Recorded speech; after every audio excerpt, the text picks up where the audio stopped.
They say the dust of the plains holds memories. They say that with every gust of wind, a whisper of the past is stirred from the cracked earth, a lover's promise, a mother's prayer, a dying man's last regret. For Ilara, the dust was just a thief. It stole the moisture from the soil, the green from the corn stalks, and the hope from her heart, grain by bitter grain. Her husband, Thomas, lay beneath that same dust, 2 years gone, claimed by a fever that had burned through him like a prairie fire. Now, all she had left was his debt, his 2 children, and a horizon that promised only more heat and more emptiness.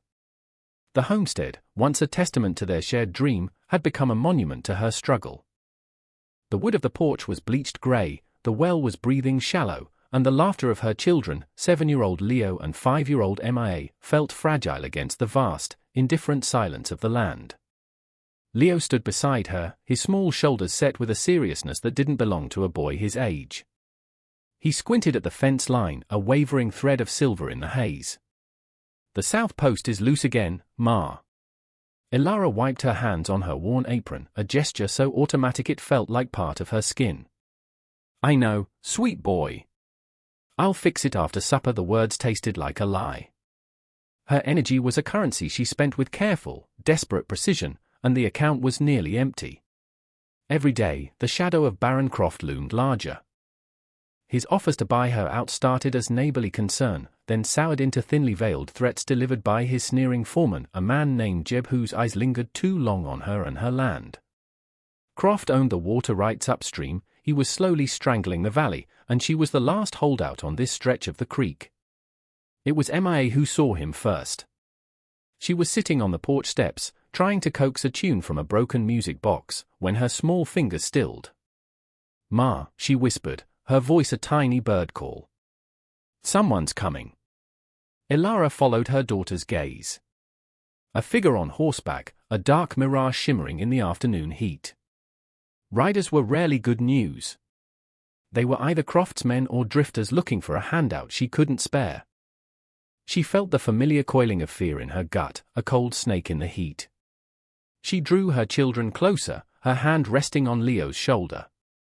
As the rider drew nearer, the slow, deliberate pace of his horse seemed to beat in time with her own tightening heart.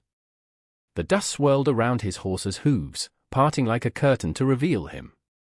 And Ilara forgot how to breathe. The man was leaner, harder, carved from the same unforgiving elements as the land around them, but she knew him. She knew the set of his shoulders, the way he held himself in the saddle as if he were born to it. It was him. The fugitive. 5 years ago, he had stumbled into her barn, half dead from a gunshot wound to his side, feverish and bleeding. Thomas had wanted to turn him in, but Ilara, seeing the desperation in the man's eyes, a desperation she was beginning to understand herself, had refused. They had hidden him, nursed him. He never told them his name. He barely spoke at all. Then one morning, he was gone. The only thing he'd left behind was a small, intricately carved wooden hawk, its wings outstretched as if in mid-flight, lying on Leo's bedside table. Leo had treasured it ever since. Now, he was back. He reined his horse to a stop a few yards from the porch. His face was weathered, etched with lines that hadn't been there before, and a scar cut a thin, white line through his left eyebrow. His eyes, the color of slate under a stormy sky, found hers. There was no recognition in them at first, just a deep, assessing weariness. Then, they flickered, a faint light in the depths, and she knew he remembered.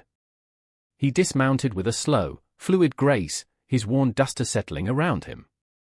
The silence stretched, thick and heavy. Leo stepped forward slightly, his small hand clutching the wooden hawk he'd pulled from his pocket.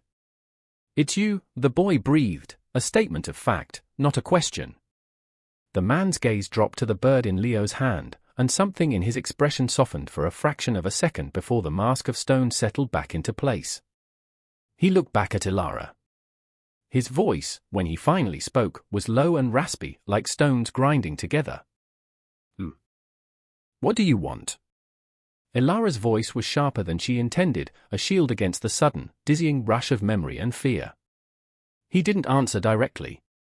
His gaze swept over the struggling farm, the wilting corn, the splintered fence post, the parched look of the earth. He saw it all. He saw her struggle written on the face of the land. "I heard a man named Croft is making things hard for folks in this valley. It wasn't a question. I heard he's turning the screws on a widow with 2 children. Ilara's jaw tightened. "The valley's business is its own. I owe you a debt," he said, his eyes locking onto hers. "You saved my life. I've come to pay it." She gave a short, bitter laugh. "I don't need your money. If you have any." "Not money," he corrected. "I have a strong back. I can fix that well before it runs dry for good. I can mend your fences, plow your fields. I'll work for my keep. Room and board." Nothing more. He paused, and his next words were aimed at the heart of her fear. "And when Croft's men come calling, I'll be here." It was a deal born of desperation, his and hers. To invite this nameless, haunted man back into her life was a risk that sent a tremor of fear through her. He was a ghost from a past she didn't understand, a man who carried violence with him like a second skin. But the sight of her children, the dry rasp of the well pump, the memory of Jeb's leering face, it was a greater fear. She looked at Leo, who was staring at the stranger with wide, hopeful eyes, his hand still wrapped around the wooden hawk. She looked at the vast, lonely land that threatened to swallow her whole. This man was a danger, but he was also a weapon. And she was desperate enough to wield him. "The barn," she said, her voice barely a whisper. "You can sleep in the barn." She didn't wait for his reply. She turned, herding her children into the house, the slam of the screen door echoing the closing of a pact she knew might save her, or break her entirely. The man, Silas, as she would come to call him, did not speak again that day. He unsaddled his horse, a powerful roan that watched Ilara with intelligent eyes, and led it to the trough. He moved with an economy of motion, every action deliberate and purposeful. He stored his saddle and bedroll in the corner of the barn he had once bled in, his posture betraying no memory of the pain. Then, he picked up a shovel and walked to the well. And he began to dig. He worked until the sun had bled all its color from the sky and the moon rose, a pale sliver in the darkness. Ilara watched him from the kitchen window, a silent, relentless figure silhouetted against the deepening twilight. The rhythmic thud of his shovel against the hard earth was a new sound on the homestead, a sound of grim persistence, a heartbeat in the long, lonely silence. It was the sound of her impossible bargain. He worked without food, without water, without a single pause. He was not just a man, he was a penance, and Ilara did not yet know if it was his or hers. The days that followed fell into a quiet, rhythmic pattern, dictated by the sun and the needs of the land. Silas rose before the first light painted the eastern sky and worked until long after Ilara had put the children to bed. He was a force of nature, tireless and silent. He spoke only when necessary, his words as sparse and vital as the water he sought. "Need a new gasket for the pump. That beam in the barn won't last another winter. There's a storm coming from the west." He read the land and the sky as if they were pages in a book he had known his whole life. Ilara would find the tools or supplies he needed and leave them out for him, and the next day, the task would be done. It was a strange, unspoken partnership. He deepened the well first. For 2 days, he disappeared into the earth, hauling up bucket after bucket of dry, stubborn dirt. Ilara would leave a pail of water and a plate of bread and jerky at the well's edge, and when she returned later, the food would be gone. On the 3rd day, a cry came from the ground, not of pain, but of triumph. He emerged covered in mud, his face grim but his eyes alight. The water that now gushed from the pump was cold, clear, and abundant. It was the first true miracle the farm had seen in years. When Leo ran to the pump and splashed his face, his joyful shout was a sound Ilara hadn't heard in a long time. She watched Silas from the porch, and for the first time, her caution was tinged with a grudging gratitude. He met her gaze from across the yard, gave a single, almost imperceptible nod, and then turned to begin reinforcing the weak corner of the barn. He did not ask for thanks. He did not seem to need it. Her wariness remained, a constant hum beneath the surface of their new reality. She watched him, cataloguing the details of his existence. He moved with the quiet stealth of a predator, his footsteps making no sound on the hard-packed earth. His hands, though calloused and strong from labor, knew their way around the intricate workings of the pump and the delicate balance of a sharpening stone. At night, she'd sometimes see a faint light in the barn and know he was awake, oiling the worn leather of his gun belt or simply sitting in the darkness. He was a man accustomed to waiting, to watching. But for what, she didn't know. Her fear of him was a living thing, but it was slowly being overshadowed by a new, more immediate fear, the thought of him leaving. The children, however, had no such reservations. To MIA, he was the quiet giant who, one evening, left a small, perfectly carved wooden fawn on the porch rail for her. She would chatter at him as he worked, and though he never answered, Ilara noticed he would always position himself so he could see her as she played. But it was Leo who truly orbited him. The boy who had become too old too far seemed to find a piece of his lost childhood in Silas's silent company. He would follow him, handing him tools, asking quiet questions about the land. How do you know where the rabbits will run? Why do the clouds turn that color before it rains? Silas, in turn, began to teach him. Not with lectures, but with gestures. A pointed finger toward a hawk circling overhead. A hand held up, cautioning silence as a deer passed in the distance. He showed Leo how to read tracks in the dust, how to tell which way the wind would turn by the rustle of the leaves in the cottonwood. In these small moments, Ilara saw a different man, a flicker of a life he might have had, a gentleness he kept carefully shielded. One afternoon, she saw Silas showing Leo how to properly hold a carving knife, guiding the boy's small hands as he shaped a piece of scrap wood. The sight caused a painful, hopeful ache in her chest. It was a father's gesture, and it was a wound she had thought was scarred over for good. Their interactions were sparse, defined by the space between them. They ate their evening meals separately, she and the children in the kitchen, he on the barn steps, a solitary figure against the fading light. But the ritual became a strange form of communion. She started making extra, leaving his plate on the porch. He, in turn, would leave a stack of perfectly chopped firewood by the door before he retired to the barn, a task he had taken upon himself without being asked. One evening, as she reached for the plate he'd left, his hand brushed against hers. The touch was brief, accidental, but it sent a jolt through her, a warmth that had nothing to do with the summer heat. She pulled her hand back as if burned. He didn't react, his expression unreadable, but she felt the air between them shift, thicken with something unspoken. The first real test came a week later. A rider approached, and Ilara's heart seized. It was Jeb, Croft's foreman.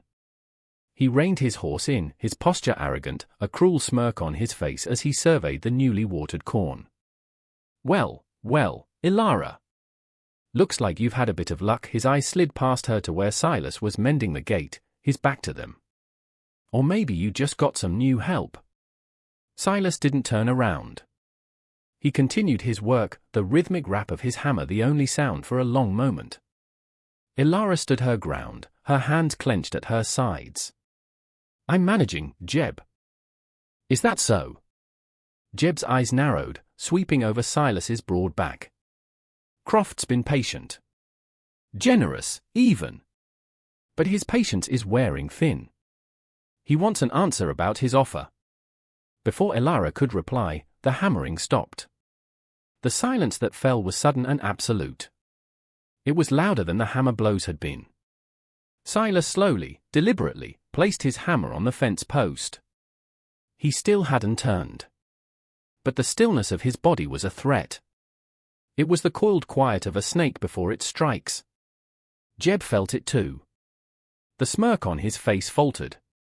He shifted in his saddle, his horse sensing his unease and sidestepping nervously. Tell your boss, Ilara said, her voice finding a strength she didn't know she possessed, that the answer is no. This land is not for sale. Jeb's gaze darted from Ilara to the silent figure at the fence and back again. He opened his mouth to say something more, something ugly, but the words died in his throat. Silas had turned his head just enough to look at him over his shoulder. His eyes were flat, cold, and promised nothing good. Jeb swallowed, tugged hard on his reins, and wheeled his horse around. Croft ain't gonna like that, he spat, but his voice lacked its earlier conviction. He kicked his horse into a gallop and disappeared in a cloud of dust. Ilara's breath came out in a ragged sigh. Her legs felt weak. She looked toward Silas, who had already picked up his hammer and resumed his work as if nothing had happened. He hadn't said a word. He hadn't moved from his spot. But he had stood with her. He had been the wall she needed. That night, she didn't leave his plate on the porch. When he came toward the house, she held the screen door open. Eat at the table, she said, her voice quiet but firm. He hesitated for a long moment, his gaze searching hers. Then, he gave a slow nod, removed his hat, and stepped inside. The silence at the dinner table was still deep, but for the first time, it felt less like an absence and more like a shared, unspoken peace. The uneasy truce held for another week, a fragile peace that felt like the quiet intake of breath before a storm. The visit from Jeb had changed something fundamental. Silas's presence was no longer just a practical arrangement, it was a declaration. Ilara felt it in the way she stood a little straighter when she worked in her garden, in the way she no longer flinched at every sound on the wind. She had an ally. But the nature of that alliance, and the man at its center, remained a dangerous mystery. The more he solidified his place on her farm, the more the questions about his past burned within her. The storm broke on a Tuesday. The air was thick and still, the sky a bleached-out white. Even the birds were silent, a sure sign of impending trouble. A fine carriage, black and polished to a gleam that seemed obscene in the dusty landscape, rolled up the lane. Baron Croft did not send his foreman this time. He came himself. He was a portly man, dressed in a suit that was too fine and too hot for the climate, his face florid and sweating. But his eyes were small, cold, and shrewd. He moved with the unearned confidence of a man who believed the world belonged to him. He tipped his hat to Ilara as he stepped down from the carriage. "Mrs. Miller. A pleasure to see you again." His smile was a greasy, practiced thing that didn't reach his eyes. His gaze slid over the thriving corn, the repaired fence, the full water trough. Displeasure flickered across his face before being smoothed over with false charm.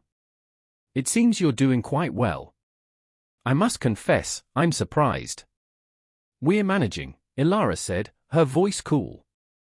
She wiped her hands on her apron, the familiar gesture a small anchor in a sea of dread. Leo and Emma peeked from behind her skirts, and she gently pushed them back toward the house. Silas was nearby, splitting logs with a terrifying, rhythmic efficiency. The sound of his axe biting into wood was the only other sound. He hadn't stopped, hadn't looked up, but Ilara knew he was listening to every word. Croft's eyes settled on him, a flicker of assessment in their depths. "You've acquired some new help," he observed, his tone dripping with condescension. "A strong back is a valuable commodity out here. Though they do tend to drift on." "Silas is a hard worker," Ilara stated simply. Croft chuckled, a low, unpleasant sound. "Silas? Is that what he calls himself this week?" He turned his full attention to Ilara, his voice dropping to a conspiratorial murmur. "My dear, let us be frank. This land is too much for a woman alone. My last offer was generous. I am here today to make it final. Sell to me. Take the money and move your children to town. Give them a chance at a better life than this." He gestured dismissively at the homestead, at her life's work. The clean, sharp sound of the axe splitting wood stopped. The silence that followed was absolute. Croft glanced over, irritated by the interruption. Silas had embedded the axe in the chopping block. He turned slowly, wiping his hands on his trousers, and took a step forward. He wasn't close enough to be a physical threat, but his presence seemed to suck the air from the space between them. He looked at Croft, his slate-grey eyes empty of any emotion. "The lady isn't selling," Silas said. His voice was quiet, a low rumble, but it carried across the yard with the finality of a slamming door. Croft's affable mask dropped. A dark flush crept up his neck. He was not a man accustomed to being contradicted, especially by a nameless farmhand. "And who are you to speak for her?" he sneered. "A drifter. A man with no name and no past. I'd wager he took a step closer to Silas, his voice dropping to a venomous whisper. I have a long reach, friend. I make it my business to know things. I always find out who people really are. Especially men who run. Remember that. The threat hung in the air, thick and poisonous. Silas's expression didn't change, but Ilara saw the muscles in his jaw tighten, a small, hard knot of tension. He said nothing more. He simply held Croft's gaze until the Baron, flustered and angered by the man's unbreakable composure, looked away first. Croft sputtered, shot a final, hateful glare at Ilara, and hauled himself back into his carriage. You'll regret this, woman. Both of you, he yelled, as the carriage sped away, leaving a trail of furious dust. The dust settled, but the peace was shattered. Croft's words echoed in Ilara's mind. A man with no name and no past. I always find out who people really are. The fear she had managed to suppress came roaring back, colder and sharper than before. Silas was not just a protector, he was a target. And he had made her and her children a target along with him. That night, after the children were asleep, she couldn't rest. The house felt like a cage. She walked out to the barn, her lantern casting a trembling pool of light. He was sitting on a hay bale, sharpening a knife with long, steady strokes. The blade whispered against the stone. He's going to come back, she said, her voice shaking slightly. Silas didn't look up. I know. He's going to look into you. He's going to find out, she trailed off, the unspoken question hanging between them. Who are you, Silas? Who are you really running from? He stopped his work. He placed the knife and the stone down with careful precision. For a long time, he just stared at his hands. When he finally looked up at her, his eyes were filled with a weariness that seemed ancient. The walls he had so carefully constructed around himself seemed to crumble, revealing the raw, wounded man beneath. My name isn't Silas, he said, his voice raw. It's Jonah. Jonah Vance. He paused, letting the name settle in the small space. I was a Texas Ranger. He told her the story in short, clipped sentences, the words tasting like ash in his mouth. He spoke of a gang, the Black Creek Raiders, men who dealt in fear and blood. He spoke of his partner, a young man named David. He spoke of a raid gone wrong, an ambush. He had been leading the pursuit. He'd been so sure. But they had been led into a trap. David was killed. And the raiders, led by a sadist who enjoyed his work, hadn't stopped there. They went to David's farmstead.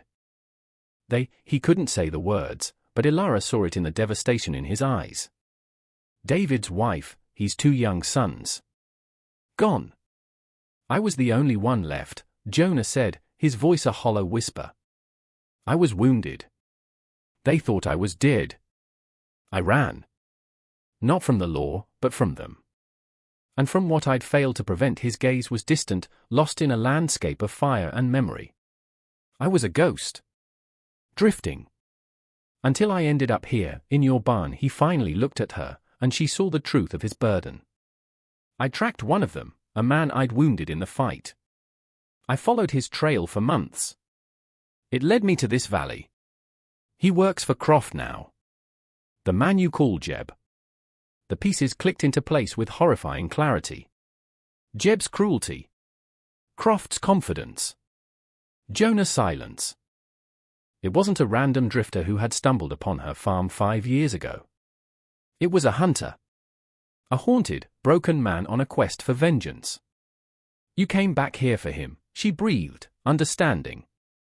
I came back for the debt, he corrected, his voice regaining a sliver of its old resolve.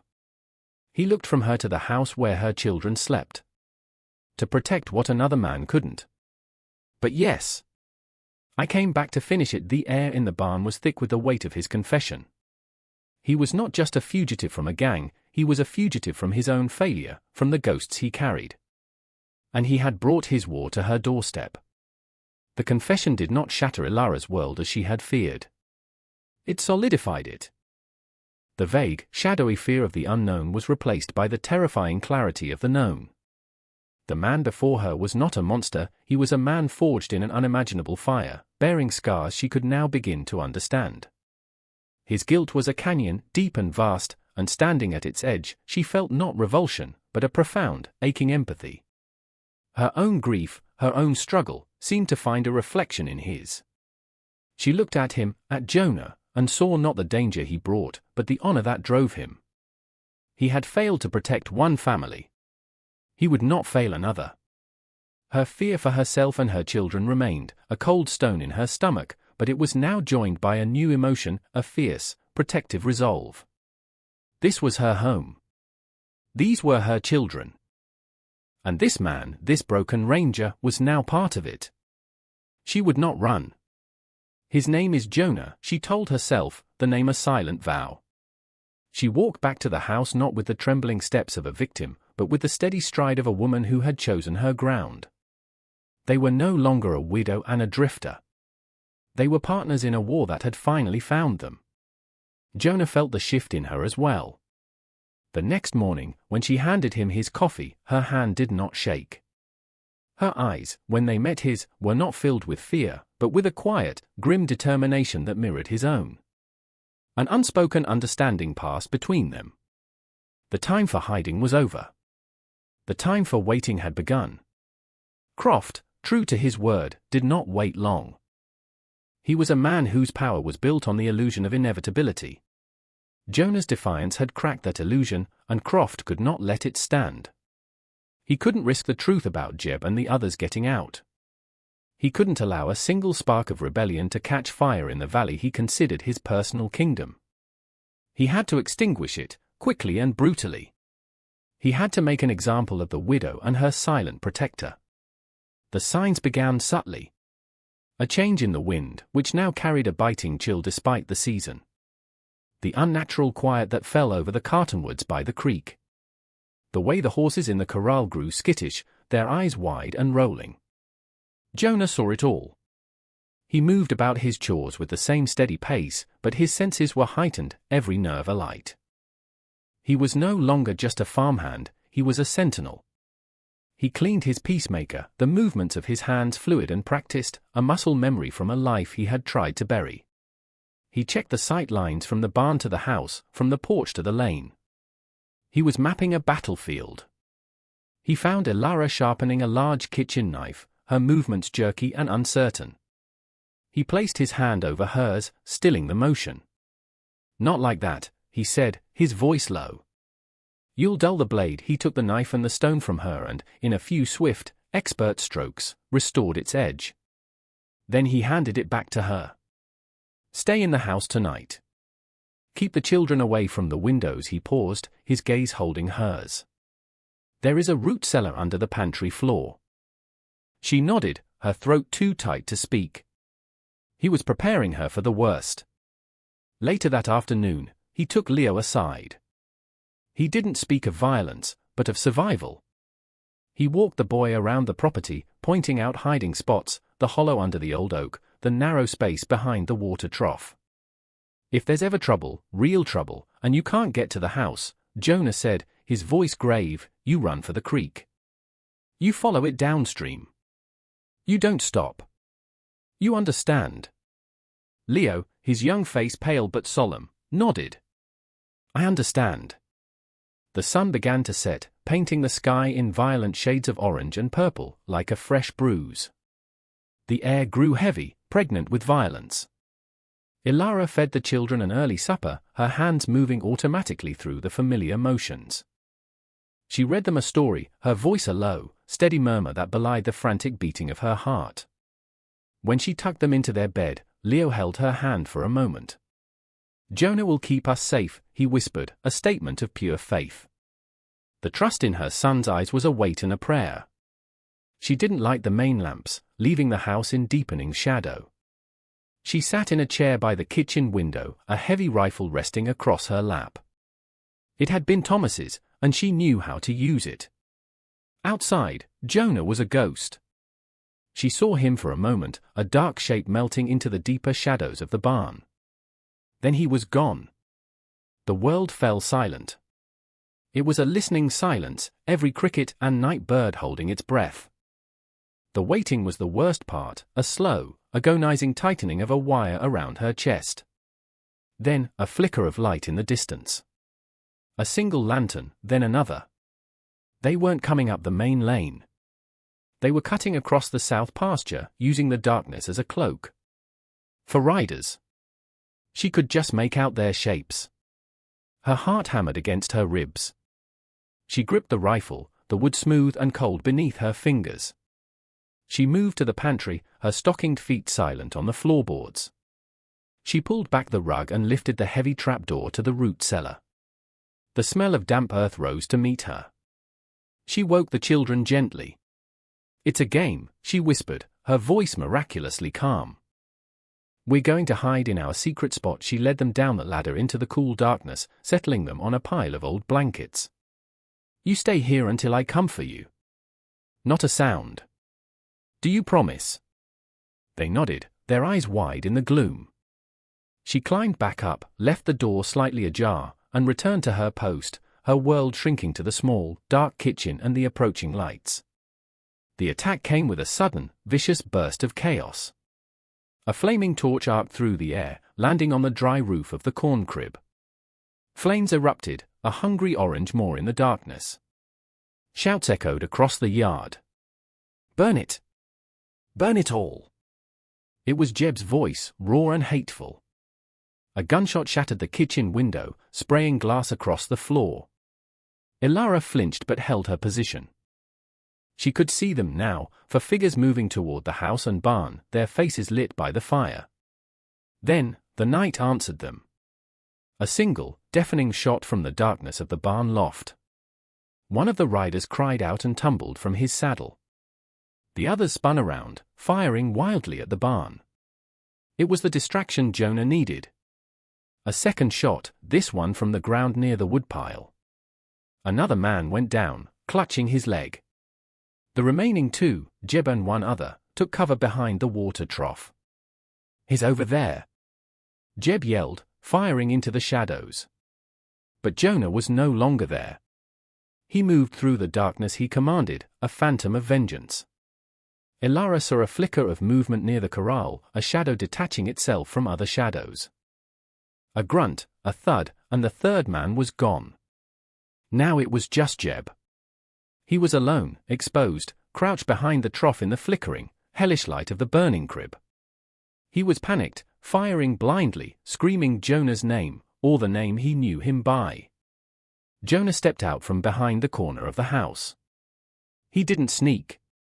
He simply appeared, standing 20 yards from Jeb, his peacemaker held loosely at his side.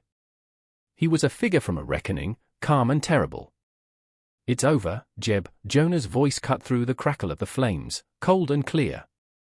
Jeb scrambled to his feet, his face a mask of terror and hate. He raised his pistol. "I sent you to hell once, Ranger. I'll do it again." He fired. The shot went wide. Jonah didn't even flinch. He fired once. Not with rage. Not with vengeance. But with the cold, deadly precision of a lawman delivering a sentence. The shot was aimed not to kill, but to end the fight. Jeb screamed as the bullet tore through his shoulder, his gun clattering to the dirt. He collapsed, clutching the wound, his body convulsing in pain and defeat. The war was over. Silence descended once more, broken only by the sound of the fire and Jeb's ragged sobs. Dawn broke pale and bruised, spilling grey light over the wreckage of the night. The corn crib was a blackened skeleton, still smouldering, sending a thin plume of smoke into the morning air. The yard was littered with the evidence of the fight, but the house and the barn stood. The heart of the farm was intact. Ilara emerged from the house, her face pale and smudged with soot, the heavy rifle still in her hands. She had stayed at her post all night, a silent guardian, until the last flicker of threat was gone. She had already checked on the children, who had slept through the worst of it, cocooned in the safety of the earth. She saw him then. Jonah was leaning against the corral fence, his body slumped in exhaustion.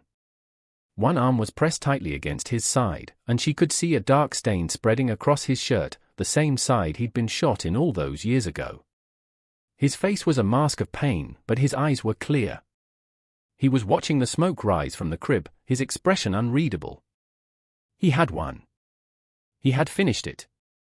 But there was no triumph in his posture, only the immense weight of the cost. Ilara didn't hesitate. She set the rifle down on the porch and ran to him, her feet flying over the trampled dirt.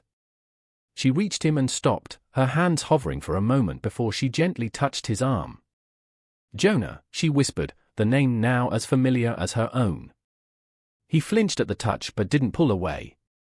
He looked at her, and in his eyes, she saw the full, terrible depth of his long war. "It's over," he said, his voice raspy. "Let me see," she commanded softly, her voice leaving no room for argument. She gently pulled his hand away from his side. The wound was ugly, bleeding sluggishly, but it didn't look as bad as the last one. It was a deep graze, a final, parting shot from his past. Just as she had done 5 years ago, she guided him toward the house, his weight leaning against her. This time, however, it was different. There were no secrets between them, no fear of the unknown. The walls had been burned away in the night's fire. She led him not to the barn, but into her kitchen, to the table where he now belonged. She worked with a practiced efficiency born of hard-won experience, cleaning and bandaging the wound. He sat in silence, watching her hands, his gaze tracing the lines of her face, etched with worry and exhaustion. Her touch was gentle, firm, and grounding. It was the first kind touch he had allowed himself to truly feel in years. When she was done, she looked up and met his eyes. The space between them was filled with everything that had been left unsaid for weeks. "He's not dead," Jonah stated, needing her to know. "Jeb. Or the others. They're tied up in the barn justice, not vengeance." The ranger in him had won out over the ghost. "I know," she said. She understood. That was the core of him, the honor he could not shed, even when he believed it was long buried. Later that morning, the sheriff arrived, summoned by a neighbor who had seen the fire and heard the shots. The law, which Jonah had run from for so long, had finally caught up to him. But the story that unraveled was not the one Croft had hoped for. Jeb, broken and in pain, confessed everything. He implicated Croft in a scheme of intimidation, violence, and land fraud that stretched across the county. The wounded men corroborated the story. Jonah gave his statement, his voice steady and clear, omitting nothing. He gave his real name, his badge number, his history. By noon, Croft was in custody, his reign of fear collapsing under the weight of his own corruption. Weeks turned into a month. The rhythm of the farm returned, but it was a new rhythm, one of healing. The burned crib was cleared away. The summer sun beat down, and the corn grew tall and green, fed by the deep, clear water from the well. Jonah healed too. The wound in his side closed, leaving another scar to map the journey of his life. But it was the wounds on the inside that truly began to mend. He worked alongside Ilara, their movements falling into a comfortable, easy syncopation. They no longer needed to speak to understand each other. A shared glance across the field, a small nod, a tool passed from his hand to hers, it was a language all their own. He finished teaching Leo how to mend a fence. He sat with Mia on the porch steps and whittled her a whole family of woodland creatures. He was no longer just a protector, he was a presence. A father. A partner. The ghost had faded, replaced by the solid, warm reality of the man. The barn was now just a barn, its shadows no longer holding memories of pain, but of a quiet man finding his way home. Jonah moved his bedroll from the hayloft to the small spare room at the back of the house without a word being spoken. It was simply the natural course of things. One evening, as the sun set, casting long, golden shadows across the land, Jonah stood at the fence line, looking out at the horizon. It was the same horizon that had once seemed so empty and threatening, but now it held the promise of a peaceful night and a new day. Ilara came to stand beside him, her shoulder brushing against his. The silence between them was no longer a void, but a vessel, full of shared history and unspoken affection. She watched him, saw the peace that had finally settled in his eyes, chasing away the last of the storm. "You're not looking for the trail anymore," she said softly. He turned to look at her, a slow, rare smile touching his lips. It transformed his face, erasing years of hardship. He reached out and took her hand, his calloused fingers lacing through hers. The fit was perfect. "I spent years thinking peace was a place you could find," he said, his voice low and full of a wonder he was still getting used to. "A hidden valley, a piece of land no one else wanted. I thought if I could just get there, the ghosts would leave me be." He turned his gaze toward the house, where Leo and Mia were chasing fireflies in the twilight, their laughter like bells in the quiet air. "But it's not a place." He looked back at her, his heart in his eyes. "It's this. It's you." Ilara's own eyes filled with tears, but they were tears of joy, of relief, of a love that had grown silently and strong in the most unforgiving soil. She leaned her head against his shoulder, and they stood together, two solitary figures who had found their anchor in each other. They watched their children play as the first stars pricked the deep velvet of the sky. "They say the dust of the plains holds memories," the narrator's voice might have concluded. "And while that is true, sometimes, if you are very lucky, it settles. It settles to reveal not the ghosts of what was lost, but the sturdy, unshakable foundation of what has been found. It settles to reveal a future, quiet and true, earned in fire and sealed with a love as resilient and enduring as the land itself."